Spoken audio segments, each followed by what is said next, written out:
Amerika Avam Palatası Tashqi ishlar komiteti bir yurish qonun loyihasi qatorida Uyg'ur siyosiy qonun loyihasini ma'qulladi. Egilinishcha, Amerika Avam Palatasining Tashqi ishlar komiteti 29 noyabr bir yurish qonun loyihasini o'tirg'i qo'ygan bo'lib, buning ichida Hong Kongning Amerikada turishliq savdo ishxonasining davomliq alohida diplomatik muomala va e'tibor berish huquqidan bahramand bo'lish bo'lmaslikni qayta baholash talab qilingan. Shuning bilan birga Avam Palatasi Tashqi ishlar komiteti yana Xitoyga chetishliq bir qator qonun loyihasini ma'qullagan bo'lib, buning ichida Amerikaning Xitoyning sun'iy idrak va boshqa yuqori texnikalik sohaga mablag' selishni to'sish, Tibet va Sharqi Turkistonning kishilik huquq masalasini qo'llash qatorliqlar o'rin olgan.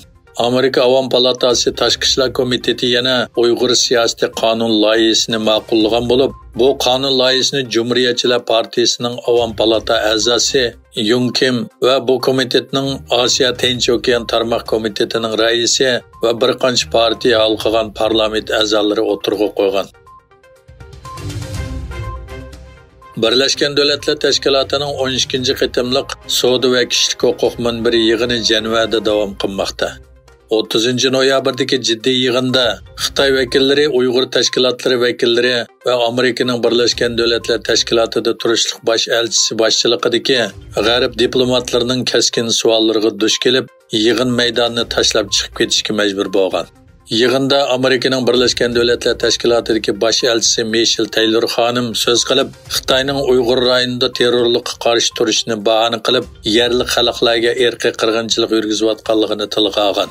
Uyg'ur tadqiqot markazining direktori Abdulhakim Idris Apandi yig'in haqida fikr bayon qilib, savollar oldida chorasiz qolgan Xitoy vakillarining yig'in maydonidan qochib chiqib ketishga majbur bo'lganligini bildirdi.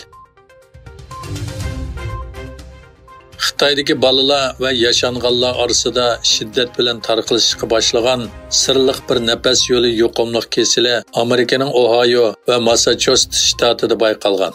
Xabar qilinishicha, Cumhuriyetçi Kengash Palata a'zolari Prezident Baydenga xat yozib, Xitoyda tarqalgan bu virus to'g'risida aniq va tafsiliy uchurga erishmaguncha Xitoyga sayohat cheklamasi qo'yishni talab qilgan.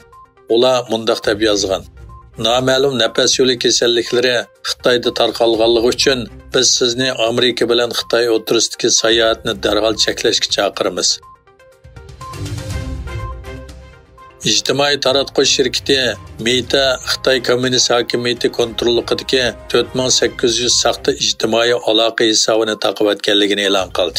Ma'lum bo'lishicha, hisoblar Amerika abonentlariga tavada ko'rinadigan bo'lib, 2024-yil 1-oyda o'tkazilmoqchi bo'lgan Amerika saylami to'g'risidagi yozmalarni ham bahrlaydi ekan. Meta amaldorlarining bayonotiga qaraganda, taqib etilgan taxminan 4800 saxta ijtimoiy aloqa hisoboti 2024-yildagi Amerika saylamidan ilgari qutublashgan mazmunlarni ham bahrlash orqali agashguchilar bazasi qurmoqchi bo'lgan. Hindiston dengiz armiyasi qo'mondoni Hari Kumar Xitoyning Hind okeanidagi faoliyatini yaqindan kuzatayotganligini aytdi. Kumar mundaq dedi: Xitoyning Hind okeanidagi iqtisodiy faoliyatlar bilan shug'ullanishining qonunliq sabab bo'lishi mumkin. Ammo biz yuz berayotgan ishlarni nazorat qilyapmiz. Xitoyning bu rayondagi mavjudligining 6dan 8 gacha urush paraxoti va bir qancha beliqchilik va tadqiqot paraxotidan tarkib topganligini bayon qilgan Kumar mundaq dedi: Xitoyning bu rayondagi mavjudligining 6dan 8 gacha urush paraxoti va bir qancha beliqchilik va tadqiqot paraxotidan tarkib topganligini bayon qilgan Kumar yana mundaq dedi: Biz bu rayondagi qismlarni nazorat ostiga olishga tirishyapmiz.